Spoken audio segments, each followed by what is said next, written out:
Awesome, fellas. So we're here today with a handful of Scaniflyers, some of them formerly customers of Scanifly, others been in the solar industry for a long time.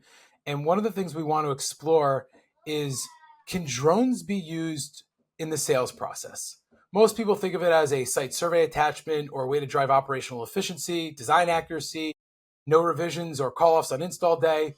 That all exists. But if you move it up in the process, what are the pros and cons? Obviously, it might cost a little bit more, it might take a little bit more time, but do we increase close rates? Do we have a more interactive experience? Become more memorable? Do we become more quality oriented? Do we have no true ups? And so, what I want to explore with all of us as a group and have a group discussion around it is, what is your experience thinking about drones as a sales tool moving up in the solar value chain? What it's like to sell without that mechanism, and let's hopefully learn from each other, challenge each other, and understand, is there really a lot of value here? Because as we all know, solar needs to elevate its game from a quality perspective, selling and installing it the right way. And can this be one pathway for really helping companies not just differentiate themselves, but create a new standard? So I want to open up by maybe we'll start with Juan and then Davey and then Calvin, just opening with you guys, which is, what is your experience with drones? Does it have any experience with sales? And, what are your thoughts about this topic? And then after you guys get a chance to each one of you talk about it, let's jump in with more discussion based stuff. So Juan, if you want to, are you comfortable going first? Is that okay? Yeah, absolutely. Go Yes. for it. So goes back to 2019. I was working for a company called Freedom Solar Power. Back then, they introduced Scanifly to the team for the site surveyors. At that point, I already had a few drones in my house, but only toy drones. I was curious just to see what was going on. So I remember I started asking questions, and it got to the point where I'm like, "Hey, I'm selling solar. Can I do a site assessment using a drone, just like the site surveyors? Why not?" So I approached the CEO. I gave him a quick pitch. Long story short, he bought me a drone, and I started using the drone to make sales happen. So that's how I was introduced to Scanifly back in 2019. So what happened from there? So you started using it in your sales process? I did, yes. So I started using the drone. Obviously, I had no idea how that worked. So I went to the site surveyors. I shadow them how they use it. I went on a few appointments with them just to see, to learn. I saw a bunch of videos. It felt kind of intimidating at the beginning, but honestly, it was harder to fly the toy drones that I had in my house than a DJI drone, for example. It was so easy. And also, I think that set me apart from the competition moving forward. So I started seeing immediate results, closing deals right away, just because nobody else was doing it. I want to keep going deep with you and then we'll go to the others. Can you just walk us through that workflow? So you decided to adopt it, you learned how to fly it. Now you know that Scanify would have happily taught you, which either way, it sounded like a good outcome. Where did you slot it in? Was this a interest catcher, a prospecting tool? Was this a closing tool after the second meeting? Where did it fit into your process, and what were the results that you found? Yeah, good question. So I started just using it as take the drone to the appointments that I had, you know. So I remember the first time I took the drone to an appointment, the dad and his son meet me there at the door, and they were really happy. And I had the drone, so I told them, "Hey, what I'm gonna do. I'm gonna fly the drone, take about 100 pictures of the house. We're gonna create a 3D model of the house, and then we'll provide you with accurate information." I flew the drone. The drone is doing its thing. In the meantime, I'm talking to the dad, and the kid's super happy just seeing the drone fly around the house. And but that helped me to build rapport, earn the customer's trust. Then after that, after 10 minutes, we go inside the house, we start talking numbers. And I remember I did a follow-up and I closed a deal. And I'm like, this drone already paid for itself, So I was so happy. I told that story to our CEO, and he was super happy to hear that the investment paid off. Awesome. So it sounds like you were using it to get data in the middle of the first meeting, right? You'd That's come right. out there with a quote, maybe on satellite imagery, and you used it as an interactive tool. and use it as a way to get great data so that when you were closing, you had the most accurate data possible, minimizing true-ups on the other end. That is correct. Yes. Any idea of close rates? And then we'll go to Davey, you're next. Any idea on close rates or the, how did you perform versus your peers at the company? Yeah, I would say my close rate went up to 10 to 15% just by using the drone because, yeah, you get leads, I would try. Now, let me just go a little bit back. Also, when this happened, during the pandemic, everything became virtual, so everything became a little bit harder just because you were not meeting customers face to face. So I could tell the difference there, how the drone separated me from my teammates because I was doing a follow-up meeting with the customers. I will meet with them virtually and then have the excuse of like, hey, now I want to fly the drone and I want to show you accurate information because you don't know, maybe the shading analysis is going to be different. So I would do a follow-up meeting and I could, and yeah, I noticed during that time that my closing ratio just went up compared to my teammates just by using the drone. Awesome. Thank you for sharing that. We're going to dig in more in a little bit. Absolutely. Davey, on your side, exposure to the drone, how did you use it? And what was that process of adoption? How did it affect your numbers? Yeah, I mean, exposure to the drone was purely through Scanifly and just the idea that electrical rooftop systems were going in. It made sense to use a high resolution camera that could float around in the air. And so, yeah, it was advantageous for me. My boss at the time owned a drone, and we had projects that we felt like deemed worthy of drone scans. We didn't really know much about it. Through some due diligence and research, we found Scanifly. Quickly thereafter, potentially after that first site visit, I believe, I bought a drone on Amazon, and it was just out of my own personal money, and got the green light from him to begin running scans through on behalf of the contractor that I was with, and it became inevitably a part of my sales process ever since. And you had to get on the roof, right, to get measurements at some point in your process. That was we you would doing pride that? ourselves, absolutely. We would leverage the idea that the most informed layout and thus contracted design is going to be the best case for everyone involved, contractor and customer included. And so for that reason, Scanify was very in line with that. But the alternative being climb up on a roof, document figures in a graph that then need to be translated digitally, which is a very time consuming endeavor. And so for that reason, the efficiency was somewhat like very lots of magnitude to that in terms of the time savings just on that notion alone. And then you factor in the safety component. And again, just back to the whole idea of this, if we want to craft something that has the most information up front, that would be the Scanify model. I like to joke that when someone comes to your house for any purpose, let's say a contractor, and once you say I'm going on the roof, they kind of run back inside because they don't want to talk to you from when you're on the roof or see what could happen if you fall or how you set up your ladder. You lose that engagement moment. It's the opposite when you've got the drone. It has the opposite effect.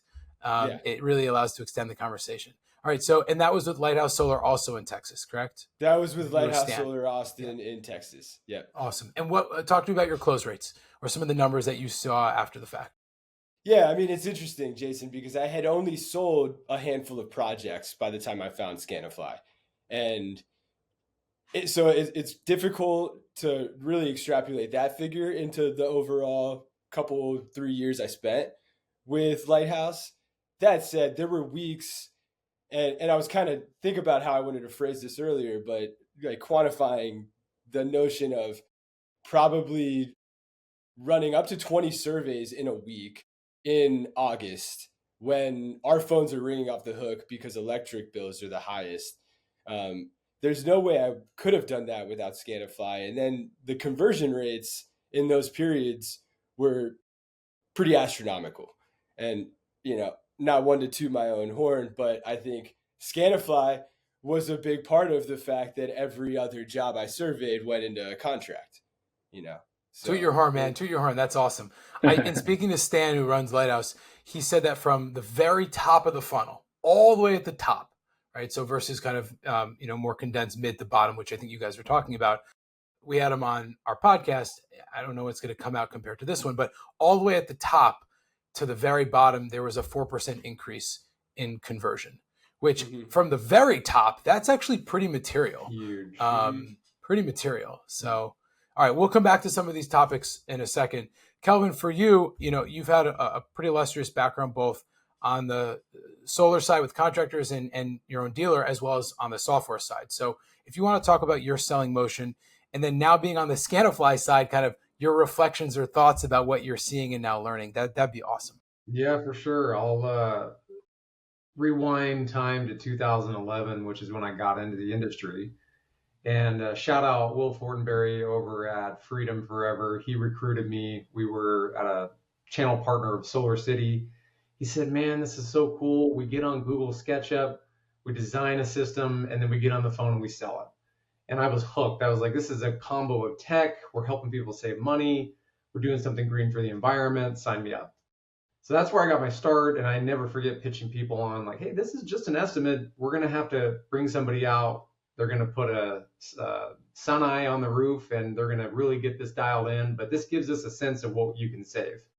So it was pretty Wild West in terms of getting a design that was like, you kind of like put your finger to the air and you go, I think this is pretty close. This is going to be roughly what we can fit. So that's where I got my start, and a lot of PPAs, leases, some cash deals.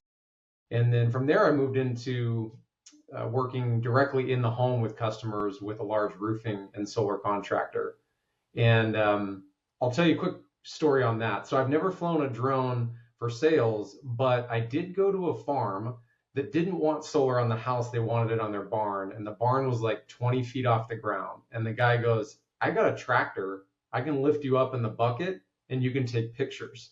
So I basically became like a human drone on the tip of this tractor. I'm not even like, as I was up there teetering, I'm like, man, if I fall, I'm for sure breaking something. So that was my, like, I was headed down the path of Davey, where like, what if I could get a really good picture like on site as opposed to using satellite?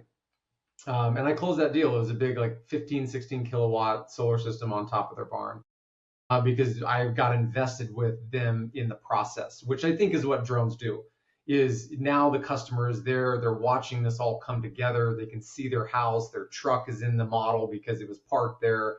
It's just much more tactile. So I've sold and then also ran my own dealership. I was a non-installing dealer for SunPower. And so we got to see their design process, Eddie, which a lot of people love. And that process was, slow but clean, and I appreciated the way that they took it.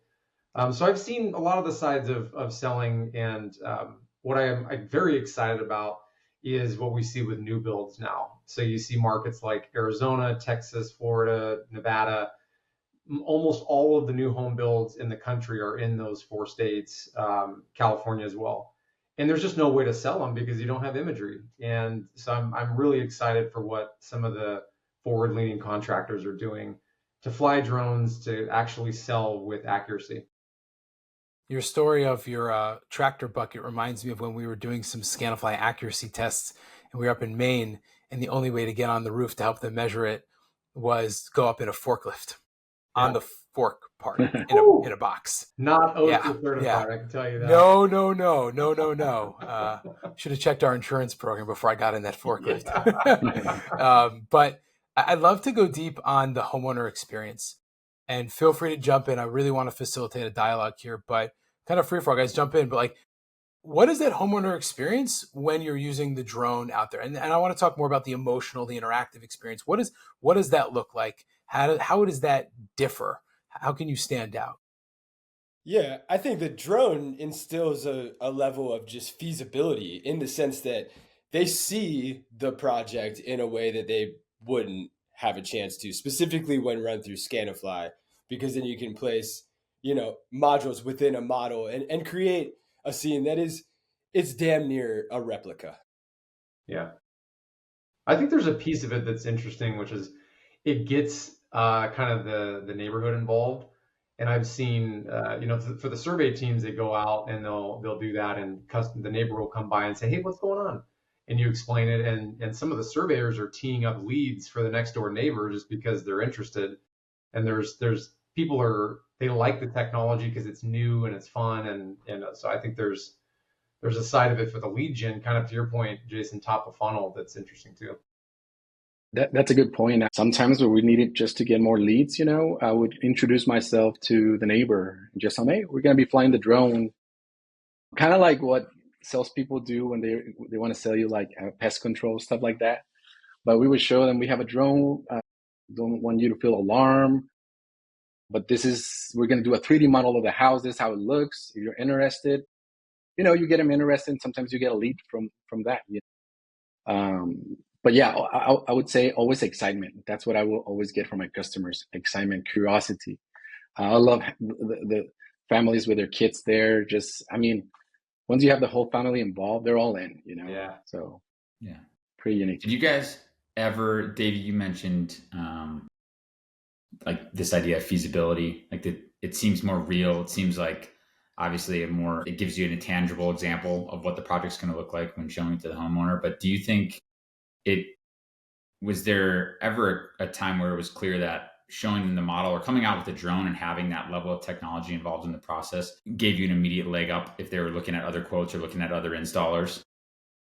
Yeah, I think so. And I think you get to a level, I would almost say, of like, whether it be like target or system size, but of systems and complexity really that you're installing, where it's just required to really even be in kind of that room, so to speak, and just to be able to I would say navigate that conversation and design output as well in a means without having an engineering degree and still being able to communicate. Yeah. I remember the first time meeting Davey, and this is his onboarding story when he was at Lighthouse, which was, I got to win this job against a competitor in the market who we think uses Scanifly. Might be the guy on the other side of the screen here. Okay. And he goes, "I know that we can fit 60 panels here. My imagery and satellite only shows, let's say it was like 54, I think it was. So I'm going to try this on a whim and see if this works, because I know they're doing stuff like this." And I remember Davey, learning how to design in our software, having flown it and just being wowed. It was like, "Jason, we need to fit this many, like we have to do it this way." And I'm like, kind of curious, like did the other company that was already using us get the model in our software, and kind of poked into their account. I'm like, that's interesting. I did not expose anything to either side, but it was like very clear to him that this was the pathway to win that McMansion and to show not just a photorealistic experience, but to know that if he's going to quote it at 61 panels, I think it was, or whatever it was, like it will fit. Davey, your former company's been working with us ever since. I mean, having that confidence, knowing that it will fit and you can quote that way, what does that do for you? Yeah, I think it just sets you apart, because I think there's a lot of people that are, like Kelvin said, they got their finger in the wind, and that's fine. They can do that, but we're going to operate in a way that is, I think, a lot more direct and be able to stand on the business that we provide. And let's be honest, all the sales guys are going to try and max out a roof. If they need to get every single inch of that roof covered to get the offset they need, you're going to roll the dice and you're going to say, I'd rather sell the deal than not. And, if I deal with the consequences on the back end, so be it. And yeah, 30% of the time your deals cancel. And that's what always sucked for me, is like, I would work so hard to close 10 deals a month, and, to have 3 or 4 of them fall out, nothing killed my sales mojo more than that. And I wish that there was a way to sell with more like confidence that I could get aggressive and I'd still be able to do it. Why did they fall out, and how did you react? Like, I know you said your mojo lost it, but like, go deeper there, because I don't think that's something a lot of salespeople think about in solar. I remember hearing in certain markets in the good years a couple of years ago where they're like, yeah, 40% got stuck in survey and design land, but I don't care. I still closed 60%. I'm like, what? Yeah. What? So go deeper on that. It's crazy. I mean, I think it's really simple that customers have expectation, and when you miss it, they cancel. You order, a burger without onions and it comes with onions, you're going to be pissed, but if you go to a steakhouse and they nail it, you're happy. And even though you're paying way more for it, it's just expectations. And I think for me, I was always I had a high attention to detail on trying to make my designs perfect. But then what would kill me is that shading would be a problem, even if I tried to do my best, because you don't know what kind of data you're working with. And if anything changes, one panel has to go, then now the customer has to re-sign and you get into this weird spot where it's like, can I save the deal or not? So I think it just comes down to, if you could sell and know that it was going to get installed the way you quoted, you'd be a beast on the sales side. You'd have so much more confidence. Yeah, and I think to Kelvin's point, just as a general recommendation, multiple bids. At the end of the day, we're talking about a home construction project. Yeah. So you want to be educated going in to the process, but then I think from there, at points when expectations do get wayward, customers will walk. And I think you begin to understand that in the construction services realm and industries, particularly in solar. But yeah, and I can think of jobs when I had customers that I would probably describe as disgruntled in those moments, and one comes to mind, and this man was highly intelligent. I don't know if this would exactly give him away, but he was the CIO of Travis County, so the chief information officer. He ran IT for the entire county of metropolitan Austin, and he got a battery with a rooftop system, and at a certain point in the design, some complexity came in, and we said, hey, we got to run a trench through some concrete. We didn't think we had to. This is going to add to the overall project if you still want this battery. And that's always kind of a painful conversation, but we got through it. And at the end, Paul said, hey, actually, David, do you know what? Do you still have that 3D model? Because I'm buying a Tesla next week, and I think I want to add like 8 panels. And so we walked away from that went from an 8 kW to a 12K with the battery still in place. And that's an extra $5K on my commissionable sale. So that's an understated part of the experience. So often I hear of not sales reps, but even surveyors only getting measurements for the part of the roof that was designed at the point of sale. It's like, oh yeah, it's 5 roofs in a garage, but I only need to get measurements on 2 roofs. If you ever ask a surveyor how long they spend doing manual measurements and they say sub 30 minutes, that's always the follow-up question. Are you only getting the roofs that it was designed? And how often do we see it? Oh, we had to move a panel to the other roof. I had to do an additional truck roll to get that measurement. Oh, we found out in the follow-up conversation that they are adding an EV. We got to throw some stuff in the garage because it's got great exposure. You never have to do an extra truck roll. The call 2 years later, hey, we wanted to add and expand our system. You don't need the truck roll. It's a great experience. So there's so many downstream benefits that make that sales motion even easier as well. And then that just adds to the reputation build. The referrals come in. So Juan, were you going to jump in on something? She's going to say just how, to your original question, what produces in me when I go and take a drone, it's confidence. And at the end of the day, it's just me being a trustworthy person. And having the drone, I think that puts me on that spot even more than other. Because, to be honest, there's a lot of good salespeople everywhere. The competition, everybody. And also what I've heard from other customers is like, you all say the same thing, Everybody says the same thing. Our panels are the best. Our crews are the best. We have the best reviews. There's no differentiation. 25-year workmanship warranty. It's all there. Exactly. Yeah. All that. Yeah. So if you can make yourself different by presenting the drone, then showing them the design, and this is accurate information, it's why is there a gap between the proposal that company show you of like 10%? That's a lot. That's money you're losing. So just being confident that I can show the customer that, it just helps you also to make more sales happen because, then you get referrals like you mentioned. So it just creates an effect. If you can differentiate without giving up something, accuracy or your reputation, that's, I think, what solar companies are trying to figure out. Why don't more salespeople do this? Honestly, that's a good what would question. you tell them? Yeah, that's a great question. Maybe a sad but true point is potentially it's easier to acquire a contract with less information. But And also, again, I think that's sorry, Juan. no, go ahead. I'm sorry. Yeah. I was just gonna say I think that's the nature of part of the burden that we deal with in solar. But ultimately, I think, and to Kelvin's point, if you could fold a layer in with the differentiation to just, I mean, education is, I think, the primary direction of sales in solar because it's ultimately it's a complicated affair and it's a big investment that's going to live on your house. Yeah, I think we're going to see a tectonic shift in the compliance side of the business. I mean, you can't sell a mortgage without a license. And, That's right. for solar, which is one of the biggest things you can do to a home, somehow there's still nothing that's required really. But I think we're going to see things like recheck and licensing come in. And you have places like Oregon where, there is a third party that vets the shading analysis to make sure that you're a viable design tool. I think there's going to be more and more of that to where if I'm a contractor, I want to be ahead of that game. I want my reps to be recheck. I want them to have the best drone imagery. I want them to be selling the way that you should be because there's going to be a magnifying glass on compliance, I think, going forward. Yeah.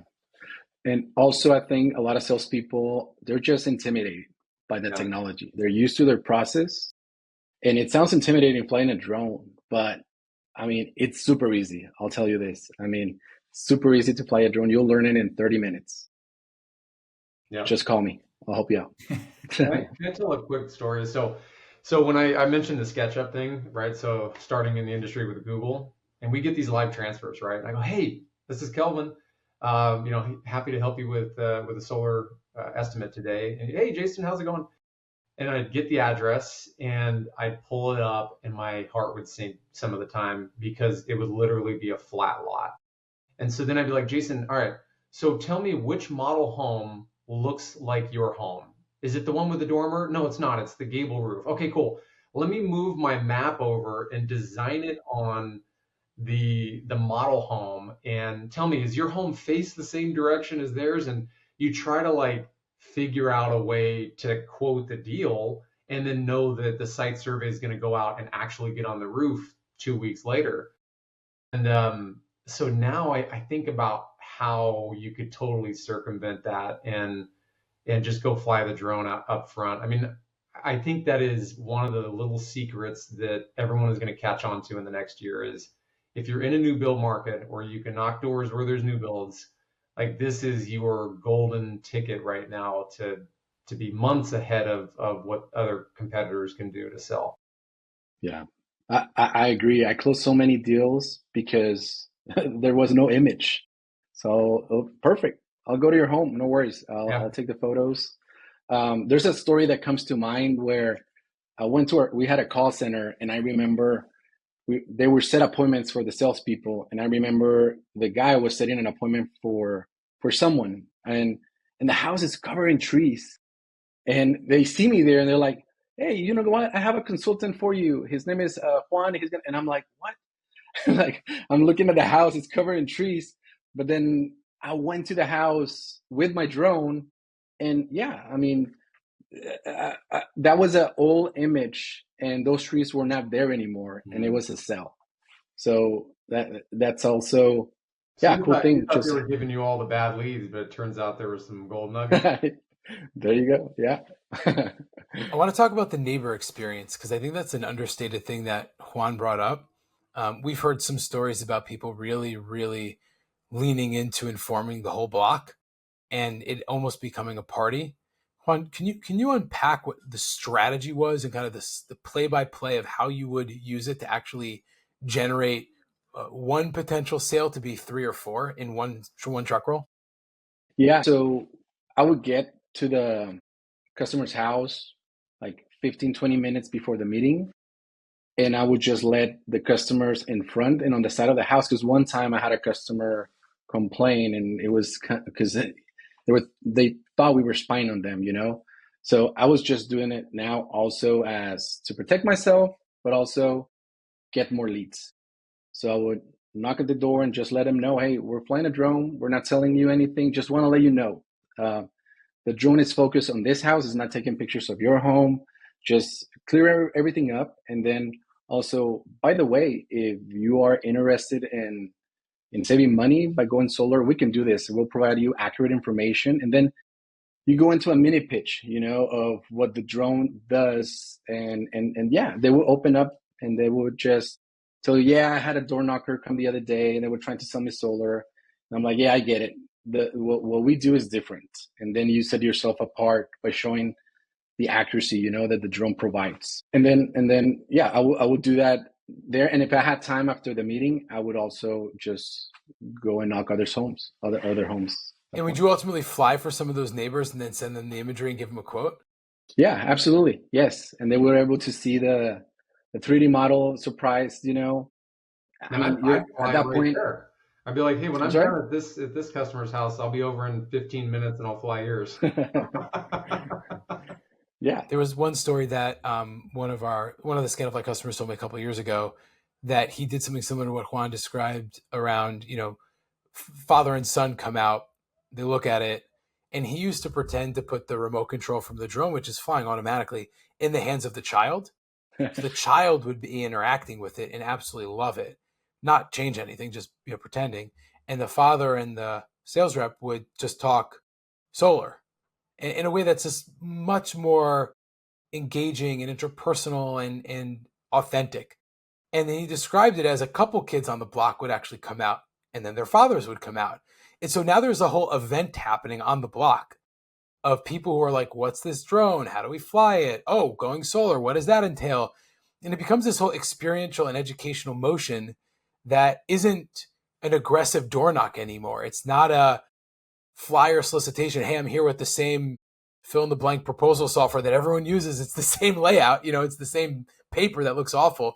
It's truly unique. It's truly experiential, and it's memorable. And whether they go solar on that day or they call a year or two later, that's the company they're going to go with. And there was actually another company that explicitly had marketing collateral for that interaction, and it was informative. They had one group actually had door hangers to put on the doorknobs, and that were hey, your neighbor just had a drone flight. Here's what was going on. If you have more interest, call. And they used it to grow referrals and to close sales in an amazing way. So a bunch of interesting stories, and ironically, very few people want to tell them publicly because that's their secret sauce, right? Most of these people are closing more deals, and I want to get the word out, not to expose their secret recipe, but to elevate what we're doing in our industry, and obviously have more people use Scanifly. Yeah, well, and it's something that's tangible too. I know that when I was selling directly to homeowners, I'd go up against it all the time. It's like, hey, so I got another quote that has 10 panels and yours has 9 or 11. Like, how can you get me a better deal type of thing? And I have to tell them, like, well, it could be different design tools, different panels, but we were all working with the same clay. So it's kind of like you didn't really have anything to sink your teeth into. But with this, man, I wish I had it. Because now I'd say, no, I literally, they didn't have an image from 2 days ago when I flew it or this morning. That image is from 6 months ago. Which one do you think is better? It's a no-brainer. Right. Kelvin, you're talking to contractors about getting drone data for leads and for earlier in the sales process. What are some of the reactions you're getting for people who are like, wait a second, there's a program like that? Yeah. That's interesting. Are the reactions positive? Are they negative? If it's possible to do, what are people's reactions? If you can make it happen, their eyes bug out. When you show them a flat dirt lot and then you show them the 3D model that a drone gets, they go. I talked with a guy in Nevada 2 days ago. It's like, hey, 40% of my jobs are new builds, and I have zero way to sell them. We basically tell the customer, like, we'll do an estimate on the dirt lot, and then we'll come out and do a site survey, but you have to sign a contract, which is crazy. People do it because they want to go solar and they know they don't really have another choice. So I think guys are seeing it and they're going, whoa, I can sell this day of, and it's going to be what gets installed. Total no-brainer. And I think you've also got some of the really good door knocking teams that are trying to do things right, they won't even go after new build areas because they don't have a way to sell it. So now they can target those developments with something that's unique. And in some cases, they don't even want to sell the solar, which is crazy. They just want to sell the lead. They just want to get the customer interest, fly the drone onto the next. And then now the contractor gets a lead that is way more valuable. It's got imagery, it's got usage. It's not just a name and a phone number. Hey, Kelvin, what pushback are you getting from companies that don't want, like, are you getting pushback like, no, it's too expensive, train people? What are you hearing out there? Just curious. Yeah, I mean, I think there's a lot of people don't know about the nuances of flying a drone. Especially in to use Vegas as an example, there's a large military Air Force base out there. And so I think the thought is, well, I must not be able to fly. But you actually be surprised if you look at the maps. There's a lot of areas where you know you can fly and you're not going to ever be in anybody's airspace, and even if you have to keep it lower. So I think it's mostly just education. Like, can I fly? Is it hard? I mean, we were at the NABCEP conference, and it was harder to fly the little toy drone than it is a real bona fide drone that has good software in it. And I think, people were realizing you don't need to be super technical. Like, if you can move your thumbs like this and you can look at the screen, like, you can do it. It's not that hard. Yeah, super easy. I mean, I think the curve is hardest until you encounter it. It's one of those things where from afar, it looks a lot more intimidating than it actually is. And then once you get the controller in your hand, it's great. And, Yeah. to some of the earlier points, like Jason, I think you were hinting towards, there's just a level where the communication walls will be broken down when they're like, okay, this guy's flying a drone. This makes so much sense. And he's savvy in this example now. And so I think for that reason, the dialogue would kind of be elevated from that. And then, to some of the other earlier talkings, Juan, without the one on the shot or the over shaded lot, we could say, with the copious amount of trees. And particularly, maybe Stan wouldn't love hearing this, but there was at least one job that I've flown, and I think everyone in this group can agree, not every single property is worthy of a solar install. And so, for instance, if you're in Maine, if you got huge pine trees, like, chances are you just let those puppies ride, and it's going to do the same offset as any kind of PV system would. And for that reason, I think, again, just leading with that transparency, that was a very data centric, highly in tune replica of the site that looks real. There's no other way to do it in my mind. Do you think one of the biggest, like, every answer you guys give is it's rooted in you guys care a lot about the customer and doing things the right way. Do you think that some of the resistance to drone ultimately stems from maybe some of, like, the pervasive door-to-door sales tactics that are so prevalent in solar? They're kind of sold this idea that you can just grind it out and every roof is fit for solar and every customer does need solar, and it creates this idea that you can just knock doors, don't really have to think too much about the process, hand that lead off to somebody and make your commission, right? Or hand that deal off to somebody and make the commission. Do we think just the way different people think about the process is actually one of the biggest inhibitors of more people adopting drones? We're assuming that people think it's too hard to fly the drone, but I think it's deeper than that. I think there might be something bigger there than just, oh, I'm afraid to fly the drone. There's like a more of a cultural thing within solar sales that might be inhibiting the adoption. Yeah, I think it's almost one in the two, in the sense that, yeah, they're intimidated. They feel like they can't do it. They think it's adding a layer in their process, which it's not. Almost every salesperson is doing a touch point at a homeowner's residence before closing a deal. So it's just 5 minutes at that point. And then, but I mean, yeah, there could be a level of it too, Brad, because I think those that are looking for high voluminous ends are trying to do it with an element of speed. And so, and that those kind of tie in the same things. We all know here that for the overall project lifecycle, Scanifly will tremendously expedite things. Right. But again, whether that's palatable or digestible from sales, it's kind of a different story. So maybe a better question here is, do these sales teams in fact care about what happens after the job's sold? Right. Which I would argue that they don't. And I think that's part of the problem. But what I'm curious how this can maybe be spun in a way or messaged in a way that it resonates more with salespeople is like when you like speed, we know that using a drone, it'll actually allow you to sell deals faster. Mm-hmm. And when people want to make money, that's like priority numero uno. Mm-hmm. You can potentially risk leaving a ton of money on the table not flying the drone. We had customers down in Wilmington, North Carolina. That was his favorite part about adopting the drone. He realized they were leaving money on the table on almost every deal. Not the inverse of like overselling. They were leaving money on the table because they were too conservatively designing the system, or like you had mentioned earlier, Davey, didn't measure the full roof in some cases. So therefore they couldn't potentially upsell at, if the opportunity presented itself. How do we get more salespeople to like buy into those two concepts? It is faster and you can actually make more money. Yeah. I have a thought on it. I know, Davey, it looks like your gears are turning. You want to roll with it? No. Oh, yeah.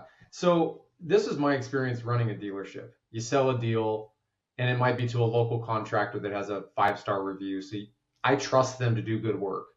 The problem is that my sales design is not their install design. And so even with the best of intentions, I'm going to have a commission drop on 50-60% of my jobs.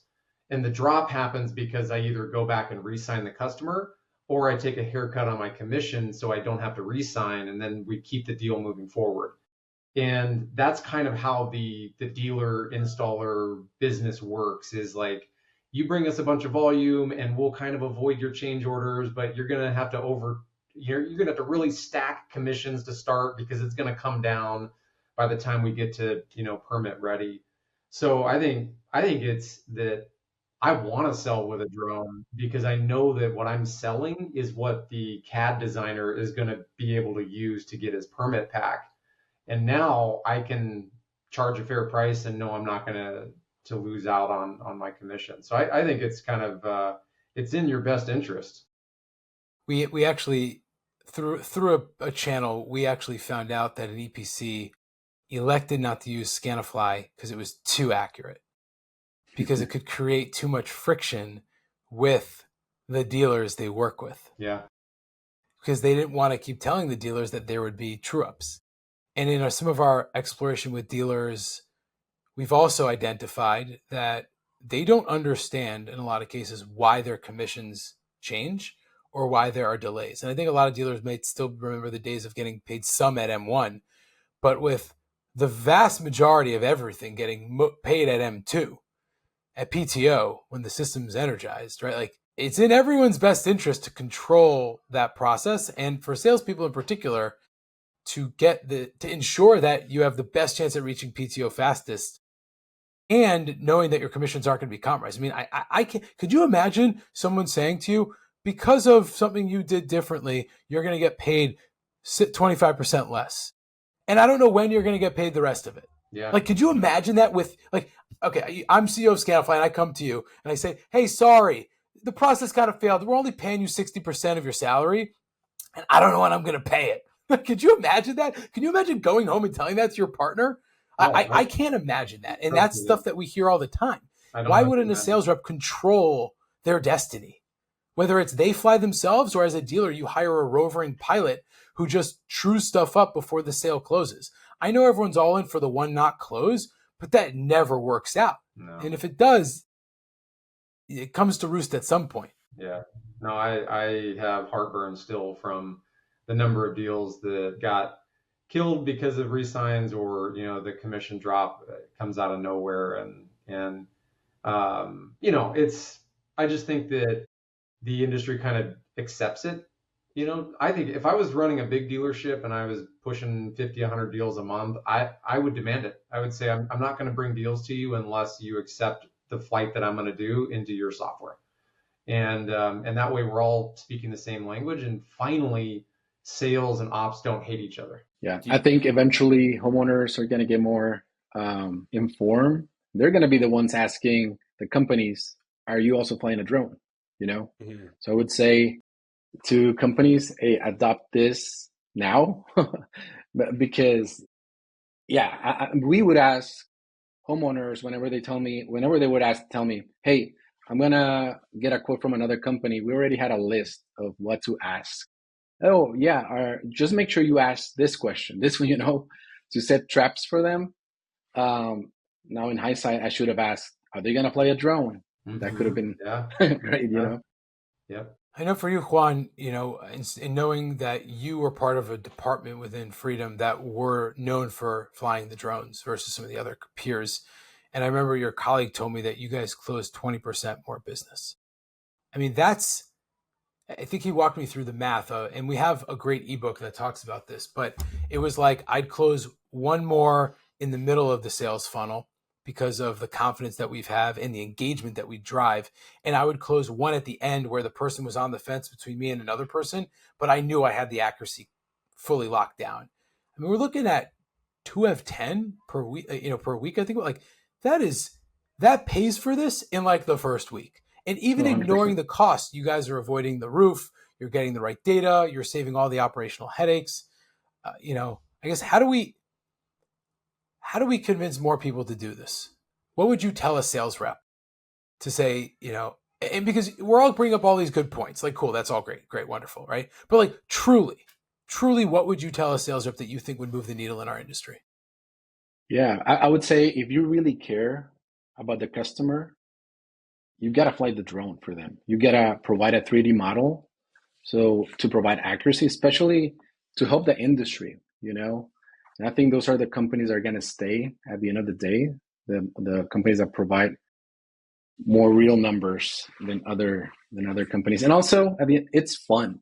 I enjoy flying my drone. I have it right here. I miss flying my drone that much now, although I'm with a company that it's all about flying drones.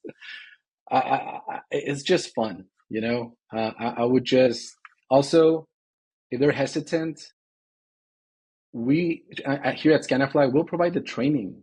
I mean, we'll show you how to do it. We'll work with you. It's gonna be easy. Yeah, the other piece I'll add to it is pull through.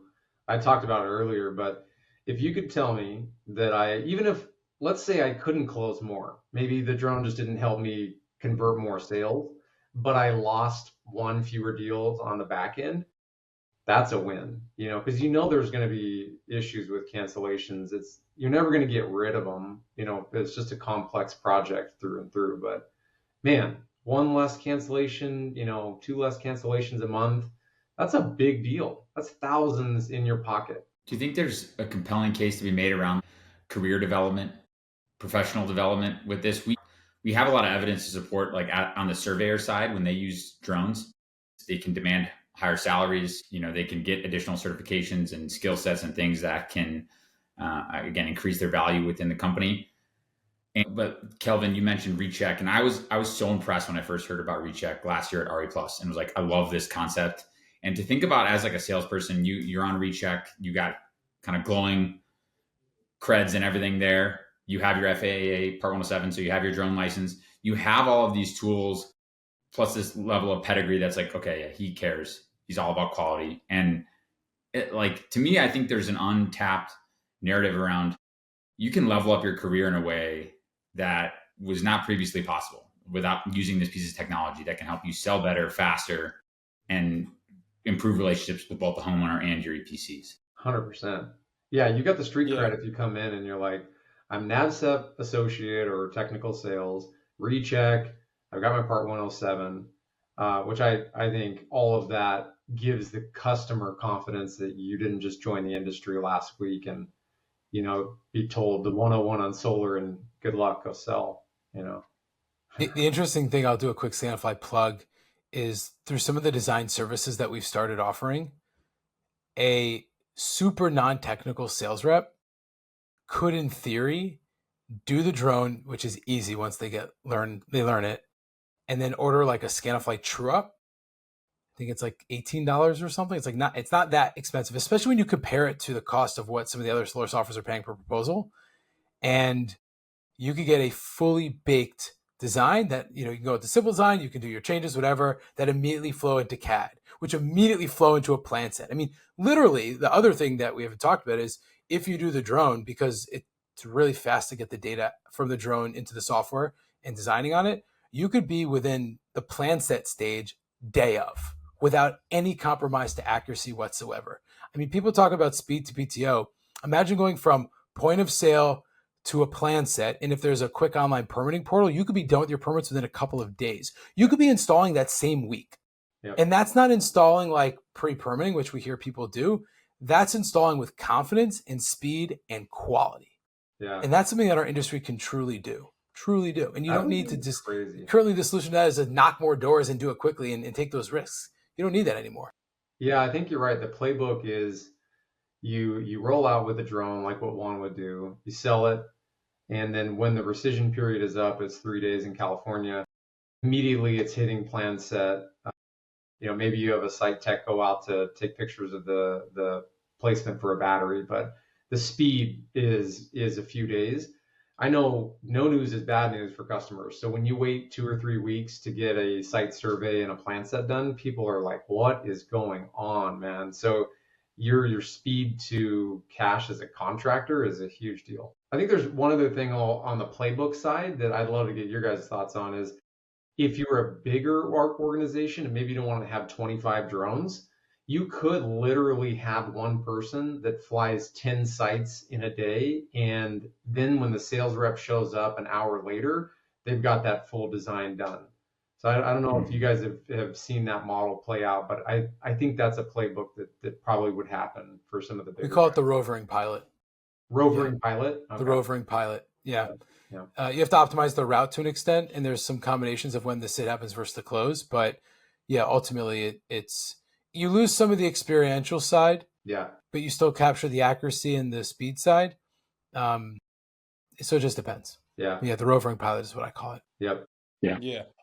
One last thing, in the busy season, I remember we would have to wait sometimes weeks for the site surveyor to be deployed to take measurements of the house. So, I mean, if you have your drone, you do the site survey, and I remember one project got installed in 2 weeks because I did everything pretty much. Dang. They didn't take the job of the site surveyor, but I was able to help the company, to speed things up at that point in that busy season. So, yeah.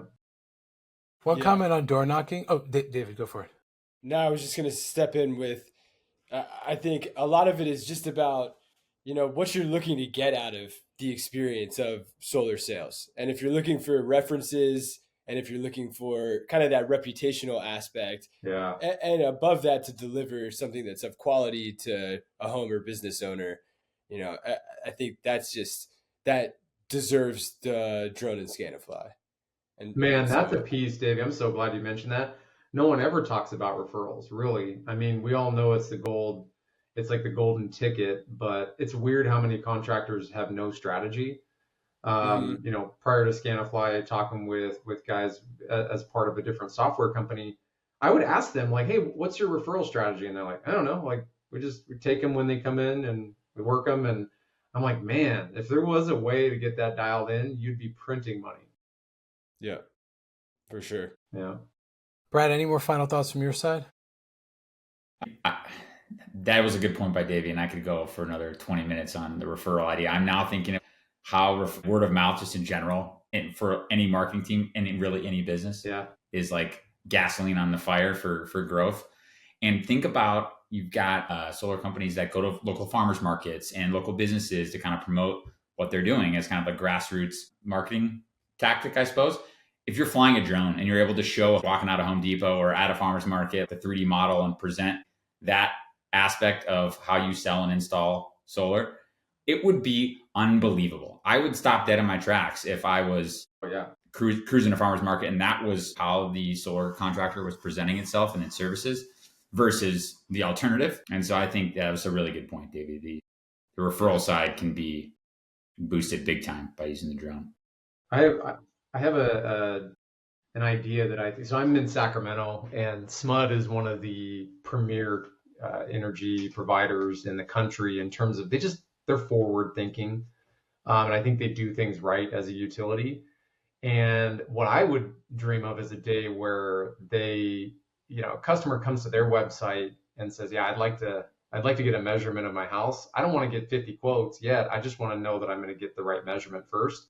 And I'm on SMUD's website and I order a drone and someone shows up. Maybe it's a local student from a college that's interested in getting into renewables. And they fly the drone, they get it done. And now I can, as a customer, I can go to these contractors with way more information. Like I feel like there's a pathway for people to get into the industry that way. And then also for consumers to trust the process. There's a lot of different angles on this. So as we wrap this up, we'll say is there is no one sales motion in our industry, but there is one that we shouldn't be doing, as we know and we've outlined. So whether you're fitting the drone in as a prospecting tool, as a first sit, a closing tool, or a soon after closing tool, it certainly enhances the process. The data is behind it in almost every use case, and so are the quality, confidence, reputation, and safety components. I think for us, hopefully we can continue spreading this message of elevating the industry, helping grow its reputation, and also making it a better buying experience, not just selling experience. So thank you all for your expertise. And hopefully we get lots of follow-up questions for people watching this, and we can help them close more deals. That's ultimately what this is about, is close more deals, get paid faster, but doing it the right way. And I know that's what Scanifly is all about, just like that's what you guys are all about. So thank you very much. Thanks, guys. We'll do this again soon. Yep. Sweet. Thanks, Jason. Thanks, guys.